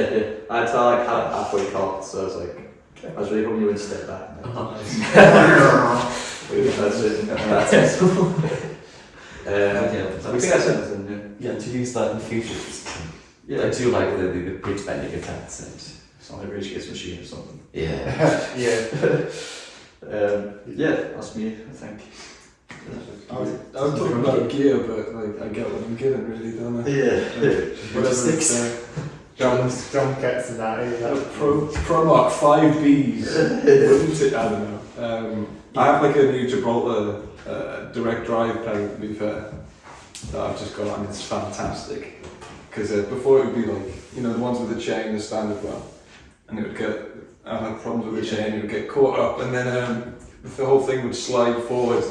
So when you guys were like changing something, this happened in Broughton. Yeah. I was like, Broughton, sorry. I was like lifting up the whole rig and everything, trying to get it under after every song and like setting myself up again. It was a nightmare. So I just bite the bullet. It's a lot of stuff with drum kit, isn't it? Just adjusting things. Consult me on your next stick stakes. I should start keeping a tally of how many pieces of your gear have been thrown at me. I don't really do it. Yeah, sticks and Rivyrs has a tendency at practices to like accidentally check a stick. I It do always drop hits Ignis. Always. like, and it always lands so perfectly just on my lap. I had one the other day that was quite dangerous. It was like, it was head level. Could have got on your nose or something. Of course. And when we played the small stage in Banshee also, standing right in front of each other, and I could feel the small bits of metal fly on my back. Oh yeah, so, like my shiny symbol, I can't remember now, it's a Sabian, I don't remember the model, but it's just completely torn to shreds, the whole thing. An old game. There's bits of metal hanging off and like, you know, It's time to send it to a farm. I think it might be, you know. I mean, I just like it too much, and you can't say otherwise, like what was it? I keep on getting comments from people like, that's a nice choice. And at the same time, the same thing I felt towards my strains before I changed them. I had Yes, 2 years on 2 years on. You're asking for something to go wrong. Yeah. I'm surprised it hasn't, to be honest. Pretty good strings, good strains. But yeah, so all my gear's falling apart. And I don't want to give it. Yourself. Yeah, so that's about me. Yeah. And then sometimes it fights back and then you cut your hand. Yeah. Oh yeah, like in the Battle of the Bands, there's blood all over my gear as well. Raining blood. It was raining blood. It would have been good for us, I mean. But it was so it was the Battle of the Bands. I think it was Nails to the masses. there was metal to all the masses flying about. Was it that one thing we did at the pre-sisters thing, was it? Yeah, Yeah, that's not metal to the masses then. No, metal to the. Metal to the masses is the big one with red stuff. Yeah, we'll save them. Yeah, that'll be something in the future. So it was so we were playing Nausea, Yeah. and I think I don't know what happened if I like choked the cymbals or what. The stuff that speaks not there, that's a point. Nothing speaks. Yeah, it's them, I know them, because they're kind of grungy, really good band for Edinburgh as well. I played a couple of gigs for them. Yeah, nice guy. Yeah, kind of grungy, but yeah, no, I'll shout out to them as well, get them on, I'm as well. Shout out to Nothing Speaks. They do covers, I think they did a couple of covers, I think, as well at one point. What was it they did? It was a Rage Against the Machine. Yeah, they did that as well, didn't they? Yeah. It was kind of the name, I think, wasn't it? Yeah. That's the cover that everyone does. Yeah. Cool them out now. I do have that. There's another covers band in Edinburgh as well that just dedicates their songs to covers. I can't remember the name again, but I think they're called Bannermans or something. Kind of covers bands that do standard covers, so you get to see covers. Oh, sweet. We could have seen them. I saw the name pop up at a thing in February, not Metal to the Masses, but I know Metal to the Masses are doing their first solo in Edinburgh on the 10th of February, Edinburgh, at the Banshees. So a couple of guys coming up. So I think band Howard was on the bill. I saw yeah, I was just here and there. I saw a couple of bands. I don't remember the other ones, but a couple of bands over there. I can't remember the bill, so just that one band. I seen Polyjamory. I think they Polyjamory were playing the Winter Warmer, White Cross Winter Warmer. I saw their name pop up with Bell. So there's a couple of good metal bands. Party Cannon, do you know them? Yeah, I saw them. They're amazing. Once as well. I think they're on there as well. It's like an all day thing in February. I think it's the when's the Winter Warmer again? I don't remember the date again. I should have the date, but February sometime. You'll see it somewhere. Maybe get a couple of bands. I think it's the 3rd of February. It's the 3rd of February. Yes. That's it. 3rd of February. I think Panjamo. I think we're on there. So I might have to check that out. check it out. Get into that gig. I think. Yeah, that sounds cool, man. Yeah. Do you have any like evening shits? So. And then during the picture. I don't have any because I play. We'll go on for a wee bit longer. For the max, so let's just do that. Let's talk about video games then. Hey! We're talking about the server when we met. Hey, which this is the highlight. I started talking about Call of Duty, didn't I? Call of Duty, yeah. Those are the days, man. Is that the games you play then? We'll just talk about what games you play and what ones you enjoy. Yeah. Back in the day, well, I don't have time so much for games, but Yeah. when I do, I do like to look back and I think part of the fun was always just like the multiplayer thing for me. The MP games, yeah, they were still popular to this day, and they're very popular to this day, to be honest. There's too many MP games out there that you can't keep up with it. Well, yeah, no, it is a lot. Like, Fortnite and that, and Roblox. I've actually started playing Fortnite. oh, you haven't, have you? Everyone has just It's actually kind of, they've got a no build mode. It's actually really fun. Roblox. Have you got the battle Roblox? I'm not buying anything. They've I'm got not, Peter Griffin as well. they've got Peter Griffin, exactly. it's actually kind of fun, I'm not gonna lie. Oh, And I'm like, usually in the past I've been anti when I play it, I'm like, Witcher 3, because that's my shit. Which the things? I've played that like 4 times. Yeah, played the CG Project Red, CG Project Red. Oh, Cyberpunk game. That's the recipe, isn't it? Yeah. I started playing that again, Cyberpunk, because they updated it. It's pretty good now. see, I've heard that. My friends were banging on about that, like the fixed. Take them that's long until they get to they got the No Man's Sky come back as they say, because Oh, I heard about that that's as the well. thing as well. Every game comes out way back, and what's Cyberpunk first came out, it was just a whole. It was just about dumpster fire, wasn't it? And No Man's Sky managing this for like a decade now. they did like a year to get it, a year and a half to get it to the point where it stayed until they reached their expansion in September. Phantom of it here. Yeah. I'm not going, because I need to actually make sure I finish the game before I buy a DLC, because I don't have time anymore. Yeah, exactly. There's There's a lot of those like space like multiplayer games. Yeah, There was, I don't know if it was multiplayer, but there was like Starfield and Outer Worlds and all these things at the same time. I felt and there was Star Citizen as well. Do you know that? I played that for a bit. Did you? What's that? It's like super big open world type thing, but there's not really anything to do. Yeah, it's like you know EVE Online. That's super nerdy. But it's like a similar thing, like an MMO RPG thing. Yeah. But you're in space or whatever. But there's like hundreds of these games. What about Valheim? Don't get me started, man. It's chatting for hours. We got shout out to Valheim. Shout out to Valheim, that's a sick game. To Valhalla. me and James played that in lockdown. Same. Yeah, that was pretty fun. That was Not played in a long time. not played in a long I haven't played any games in a long time, but Valheim's probably like the last game I played properly.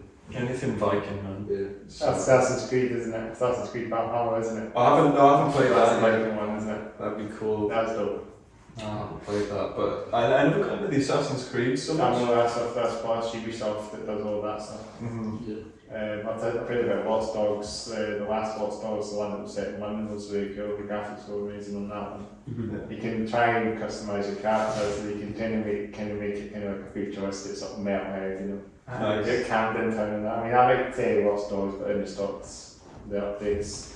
It's a shame, but it was a great game. I mean, it's done like that. I mean, I think you just get burnt out after a while when you do what you do, but the graphics in the game is great. We've got it's all set in futuristic London, sort of like 2030 or something.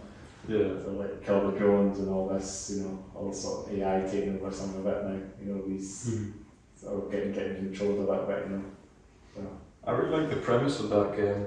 Watch Dogs. Yeah, It's all like hacking and that, all the cameras and that. you feel extra cool and Yeah, you with like your phone. you kind of look like a spy and you cover yourself up. I think that was the first one was very, I don't know if it was the first one, but the first one was quite cool. Like can't remember the character's name again, but they had that cool guy. I can't remember either, but I played that They one. had that kind of grog, that kind of guy. What's his name again? That was mask on it. It's where he killed metal.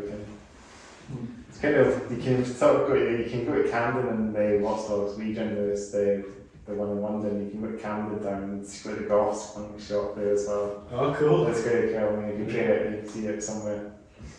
You decorate it's a metalhead. Pictures of metalhead and that. Yeah. That's what you know. I feel like there should be more metal games in general. Yeah, There was that one with with Jack Doom. Black. We're a legend. What was it called? We're a legend. Yeah, that was the one. Yeah. But they've not come up with any other rock metal games. They're like Nah. DG6 hopefully. Oh man, that If would they be a dream. can actually play, make some weird cool metalheads, give them long hair, maybe headband, make a wee camera sort of like a character that you can actually just train themselves to do. I feel like if Yeah. GTA 6 did Yeah, it, yeah. they'd probably be doing it in like taking the piss kind of way. Can you get to go and say Yeah. it, you know, maybe like a sort of thing, you know, the hair will actually grow as time goes with the new game, you know. It wouldn't surprise me if, when you think about the amount of detail that they put in the fifth game, and they've been sitting on this for what, like 10 years? But they released the trailer just in the last year, the GTA 6 trailer. And it was back to Vice City as well, which I love, because that was the one when I was growing up I used to play all the time. Vice City. Vice City. That's going to be cool then. I can't Be like, I'll give you some Vice City vibes hopefully that we go. Yeah, they get my what do you call them, the Hawaiian shirts on. Yeah. Get dressed up. Maybe get some, hopefully I'll get some cool metalheads in it. Yeah, man. I know it's all mine that they keep focusing on, but they just focus on the single player and just update the whole. This is, you know, that's what the whole game is. The online mode is GTA 5 at the moment, and something like that. That's where they're getting all the money from. Yeah. Yeah, it's what it's advertised, it's obviously an update for that every so often. It's not like the base games you get any updates. It's never had any updates for years anyway, hasn't it? Not. No, it's been a while, I think. It just feels day one when you played it. Just the fight online, you know. But you can actually make a character online, you can give them all hair, but on the story mode you just play it. Right, yeah. It's just left to be. You have to do what you want, you have to stick with it. It's a shame, but I hope in this new game just stick with the. I'll probably online one there, but I think I'll probably going to keep it online one again. Yeah, it looks like something to do with that. That's it. Anything that you can get a microtransaction. No, it's going to be that. It's going to be about that. It's going to be about the money. I can't. Yeah, I hope they don't do it with that to be The fair. battle pass. Yeah, not that. I know. Yeah, it's going to be like a royale. I know. That's That's going to be. That's going to go down well. Then it's about that. So long as they don't put in the the flying motorcycles, put in the old GTA Online. If you It's on there. there was a flying, but they put in a flying motorcycle with jet propellers on the side and rockets that you can fire at people. So you just walk around trying to meet it. You're like, where are you guys? Dead again. Yeah. They have like, and it's like 10 billion or whatever. So they've hacked the game. Yeah, that's what I Are mean. you even having fun anymore at this point, you know? Exactly. But I'll tell you, that way, like, when it comes to that sort of video games, I'm a bit of a simulation type games, like driving games, you know, driving trucks, driving big trucks, you know.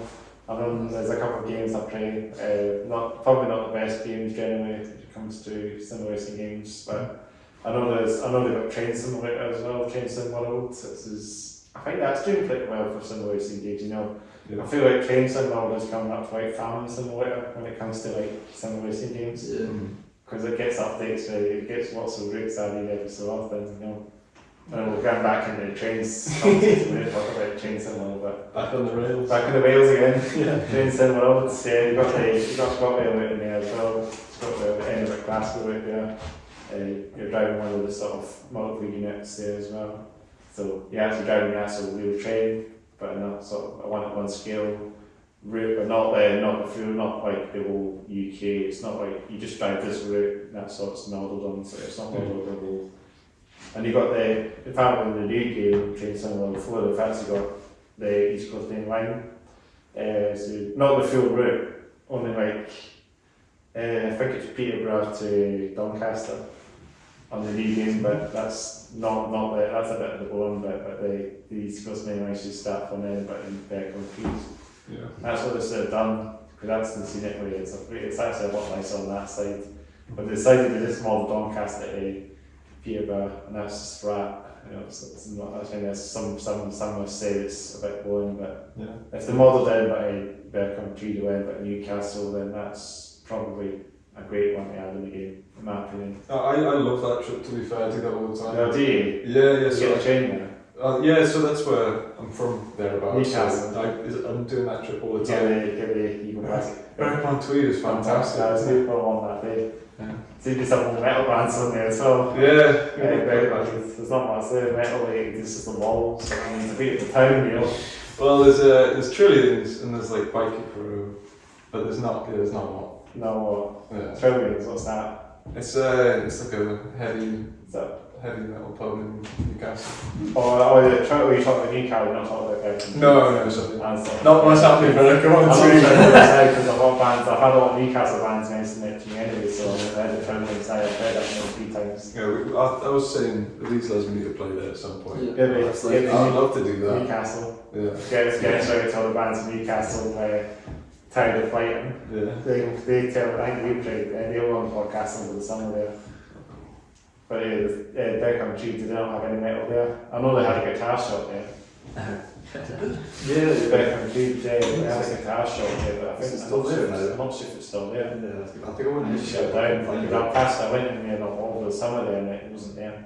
Yeah. It's a shame because I went in there and I'm guessing there would have been a bit of a music scene there for a guitar shop, but maybe not now. I think they still there's some pubs that put on gigs, but it's about it. Imagine it'd be less. It's probably you think back on due to Dana scene, but it's not really. It's just it is a nice town, you know. It's like the first time. I know what probably a lot of people pass through it because it's a gateway to Edinburgh at the end of the day. Well, no, I've been there a couple of times. I think it's a lovely place. It's a lovely place. Have a walk around. Yeah. Wind the walls and that, so it's very quiet. I mean, it's quite busy in the town over the summer and that, but then you get around the walls and that, see the coast and that, you know. And you see the Royal Bridge, the Royal Border Bridge is there as well, Royal Border Bridge, so you can see that. You obviously all the trains, all the photos of the trains, everyone takes of the Border Bridge, Royal Border Bridge. It's obviously the London trains go over there. You might know, it's a very beautiful town, it's got harbour there as well. It's got It's got lots of shops. It's got charity shops. It's the same. There's all about charity shops everywhere. It's got charity shops. That's one. I get directed. Well, I know there's a couple of cool pubs there. I know there was a pub I went to once. I just sort of wandered in Berwick, and there was it's just like I realised it was sort of, you know, you go to a pub and you're like, okay, so everyone's been here a while. Yeah. It was one of those sort of places, and you get a bit nervous. I think, when you go. I think so. Yeah, I do locals. sometimes when you first go in somewhere you've not been, you kind of get yourself into the. You don't know memories. exactly. That's what I'm like. I think I was like that when I first went to gigs. I was a bit nervous, but I go to them anyway because I know what's happening. I've been to plenty of gigs, you know, and it's like I just go in, you know, see loads of people. I mean, it's so busy sometimes. You just get distracted to the amount of people you see. You know, familiar faces, you know, in the scene, you know. Yeah. And I think that gig that other night, there was so many people that I had to speak to. I couldn't speak to everyone. I was so busy that night. The night that you played, speaking to my friends, you know, speaking to other people there as well. So many to keep up. It can be overwhelming. Yeah, a bit overwhelming sometimes, isn't it? Kind of. Yeah, but I think video games we were talking about, Train Sim, all the other games, like these trucks and electric games, like I bought this game over this before Christmas called Trucking Logistics Simulator, which seems to be getting up traction because I've seen a lot of streamers that have been playing it on YouTube and that, and a lot of them saying it's a really good game, graphics, but it's not got a big map in it, so you might get by quite soon because it's not got anything. It's not got that much to do, but it's got reasonable things to do, but not too much. But I think it was good graphics. It's got nice trucks in it. It's got some branded trucks. It's not like it's made up vehicles and that. Some racing trucks, some made up vehicles. So it's a good game. I'm hoping they'll keep updating it. I mean, it's on console and that. I'm hoping on PS5, so on PlayStation and that. So it's just come out on PlayStation over just before Christmas. So it's good to see. Hopefully this game will get some traction off, because a lot of some of the Western games that have come out have been kind of bad, you know, not had any updates. The read the updates, read the game, just read the game, you know, abandon the game and just not get any updates. That's what's been happening with a lot of the past games. Well, And the simulation world as well, it's just been a wee bit of a downer sometimes. I mean, it is kind of outrageous what's happening now, and it's a bit of a tangent, but the fact that you're paying more for less consistently. I Yeah, well, that's it. It's not good when you're doing that. You know, you have to pay a lot of money and then stop supporting the game. You know, that's it. It's not the best when they do that. You know, if you pay the money, you know, you're also paying that money to the dev team. You know, and also they're going to get money and they want to keep the game developed, update that, but then they kind of decide this to not do it. It's obviously just one title just maybe it'll just be quiet, you know, be anything that, and we don't know what's going on. Things like that, things going on in the game size, you want to see what's happening and that. It's all about that now. I mean, back in the day, you just buy a game and have it all finished to fight, and you can do all that stuff you play nowadays consoles, you know. It wasn't that long ago either. You could buy a game and it'd be a game. Complete game, you know. Self-completed. Yeah, not have any updates. Yeah, damn you, capitalism. Yeah. That's why we'll buy the songs. It's all about that now, yeah. There we go, we'll do a song about capitalism ruining video games. Yeah, that's not bad. That's not bad. People can relate to You that. could definitely do a thrash song about that. You That could. seems like a municipal video song. games. Yeah. Just about how just stop making crates that you can open. Yeah, Yeah. For a hat. You don't need that. that's it. It's all so much, it's all about boxes now, isn't it? That's what's about NFTs they call them. It's NFTs Yeah. that's kind of That's so amazing. then, it's all that now as well. It's going to handle it like the game and then just stick, get the game complete, get bug free, reset, then give us updates. That's it. But it takes them ages. I think it's just the money and that for devs teams to develop. So it's all like that. So it's a lot of money to develop a game, especially if you want to make the game the best game. You know, lots of detail, the kind of consoles, I guess, in its that. So Well, and as the time goes on and you know the quality of games get better and better, yeah, they're giving them the same amount of time to get them done. yeah. I feel like as well, like they might, and often they get delayed, but Yeah, it's still often that's the same what time. happens. It happens often. What about Ennis? Do you play any video games, Ennis? Me, no, I wasn't qualified to speak about this. Actually, I did play some, but I had like the trashiest computer as a child, so I was gaming Are you on Stronghold Crusader. the Oh no, it was like a team. XP, Yeah. old school XP, isn't It's it? a cool one. Then I got a PlayStation 3 and I was obsessed with Call of Duty Modern Warfare. Yeah, COD. Everyone likes COD. Yeah, hell yeah. Like COD now, so. Nowadays do a bit of co-op survival with my girlfriend. We finished draft and now we do grounded. Have you heard about grounded? Since when you sort of get it, Berwick, you get shrunk into like a tiny character and you survive in someone's garden, which it sounds nice. The game is bloody evil. Like, want any emotions to write songs? Like that's what I do. Was it Polyjamory? It's just pretty cool. That's cool. At first, once you get there, it's It's hellish. anyway. That's my experience. Yeah. What about you, Rico? Yeah, no, I used to play quite a lot of games, but I also had a bit of a crappy PC, so That's but right. I only really like Xbox 360 was probably like my, because I had a PC, it was like probably like as far as I could go in terms of like game compatibility or whatever. Yeah. So I was Minecraft, playing like that all was that the- stuff. Yeah, Minecraft is a beginner level for. Minimal graphics. Yeah. Nah, even that. Cause like I had an XP computer. You have the square monitor. Yeah, I had a square monitor. And like, I had to turn like the render distance all the way down. Yep. Familiar with that? And then I couldn't see anything. And then I was still lagging. I did the same. Oh. And then when these guys were playing like Rainbow and stuff in high school, it was just like. Yeah, so It was Rainbow like- Six Siege, and then James was like, "How did you see him?" And then we come round to James's, and it was like a little pixel on the screen moving about. You were trying to play Siege on a CRT. Well, we kind of forced him to. We were get this game man, and we were like, 14 or something. Well, you guys forced me to, and then you were like surprised when I was rubbish, and then Until we came round and we're like, oh yeah, let's see. Apart from that, I played the Stardew Valley, that sort of thing. Terraria. Terraria. Classic game. Terraria Online was like peak 80. Yeah, that's like casual gamer. Yes, it was. I'm a casual gamer. It's my category. Good things in the Baldur's Gate now. I've been meaning to try that out, but this is a new one. I've heard good things. So, didn't have a time yet. I go on this craze like with the play, you play like very old games. I mean, I played a lot of old games, as well. And you can't even get them anymore because the support's obviously gone now.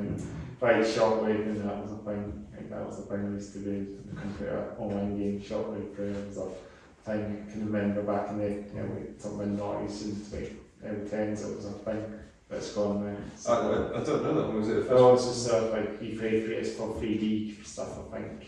I'm not sure how it works exactly, but those are fine. I think it was like online 3D games, and I kind of had to use it, support it. So I think we'll maybe see that up at some point then. So we'll talk about how we can find you guys on social media, stuff like that. We've got an Instagram and a Facebook, so just look up chekhovsgun.official. Spotify, we're on there. We've got Morton Hall out, and we've got Just make sure you get the right Chekhov's gun. You will. Don't worry. So we've got Morton Hall out, and that's on Spotify, SoundCloud, Apple Music, Deezer, Amazon Music. Everything, Linktree. Pretty much. So you'll find our music anyway, whatever you use. LinkedIn. For X as well. And we've got a single Hive Mind Blind that's coming out very soon. We're just waiting on some covers for that. Yeah. And then we've got an EP coming out after that, which we'll announce soon on our social media. So That's brilliant. Look forward to seeing that. To be good. next gig on the 14th of February. Yes, if you're still thinking of where to bring your dates on Valentine's Day, Is that Yeah. that is. You don't know that. You have to tell So- we get Bill from Valentine's Day might be a supporting band then. Yeah. Let's get Bill from Valentine's on supporting because that's a good day for Valentine's Day. Bill from Valentine's Day. I think we'll make that a tradition, like every year on Valentine's Day, next to it, a fans have a live small smelly pop to bring the dates to. Like, I always struggle with that. Like, Got me in Gale protection Really? recommended. Yeah, Bill from Valentine. That's when got me in the metal. That's back in the early 10s. Maybe 2009-10 I got in the metal. It's just a cool beer thing, right, Bill from Valentine, because that's an amazing band. I've never actually seen them live, but all that time I've been in it, I've never actually seen them. Yeah, they're very cool. One day I will. One day. Definitely. I need to catch an OG metal band at some point. So thanks for coming. Thanks for taking the time, guys. We should. I'm going to mention my thing there. I should actually announce what I was going to say. We're talking about earlier. I was going to make my announcement. So on the 3rd of before we finish, before we stop completely, I'll do my announcement. So on the 3rd of March this year, 2021. I've been invited along to this thing called Rock.Con, which is a sort of rock convention thing in the Livid bar. So they're actually doing some events, so they're having like podcasts, live podcasts. So I'm actually invited to follow along to that on the 3rd of March, Sunday the 3rd of March. Yes. So I've got in, I should give a wee shout to, I can't remember the name again, but a shout to inviting all to Rock.Con. I'll maybe just give her a name next time, but shout to Rock.Con, or thanks for inviting her on to the Rock.Con thing, and so I'm going to do my live podcast in front of an audience apparently. So, and I think there's a few other things happening there as well, not just the podcast, but there's a few bands that are playing there as well. But 3 bands playing that evening as well, like Stay For Tomorrow, I think that's one of the bands, there's 3 bands, there's another sort of rock band that's playing, I can't remember what they're called again, but course, down the line, I'll probably announce it a bit more clear down the line what it is. But yeah, I'm really looking forward to it. I'm going to do a podcast, live podcast. We come down for it as well. I'm guessing you have to pay. I think as well. I think it's midday onwards. I think it's £10. I think maybe. I don't have to say it. I'm just saying that, you know. So maybe I'll get the details of it because of down the line, you know. But Rock.Con at the Livid bar, Sunday the 3rd of March. You know the Livid bar, don't you? That's never anyway, that's fair. Yeah, come on, if you're around, just drop by, you know, I'll be along, you know. Just in the room bands, I think maybe it's just for the bands that are playing, yeah, I don't know if it's just for me doing the other bands or that, but maybe there'll be other bands that might want to get into it, make this be like an open invitation thing. Cool. But I'm looking forward to it, it's going to be good, so that's a nice thing. What else did we say? What other things? We could just go out calling all day. So we've gone a bit longer? I need a slash, mate. So thanks very much, guys. I'll do my other things. Make sure to comment and subscribe to the Hats Off Here Down podcast. In fact, so we've got thanks for watching the episode. Thanks again for listening or watching the Hats Off Here Down podcast, episode 34 with Chekhov's gun. Chekhov's gun, isn't it? Yeah. Yes. Thanks again for watching. Make sure to like, comment, subscribe to the channel. I'll have the links down. I'll have a link also to my YouTube channel as well, so you can head down in the description box if you want to check out some more live gig stuff and more gaming stuff. It's all on that channel as well.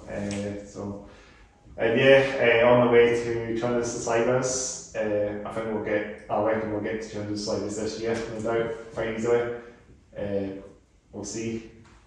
Nice Right one. here, but yeah, I think that's been good start. I think good to get the ball on for 2024 with you guys. Thank you. Thanks again. Let's do some fist bumps, eh? Do this again. Fist bumps. There we go. Thanks again, guys. We'll get a wee you guys. Let's do a wee poll.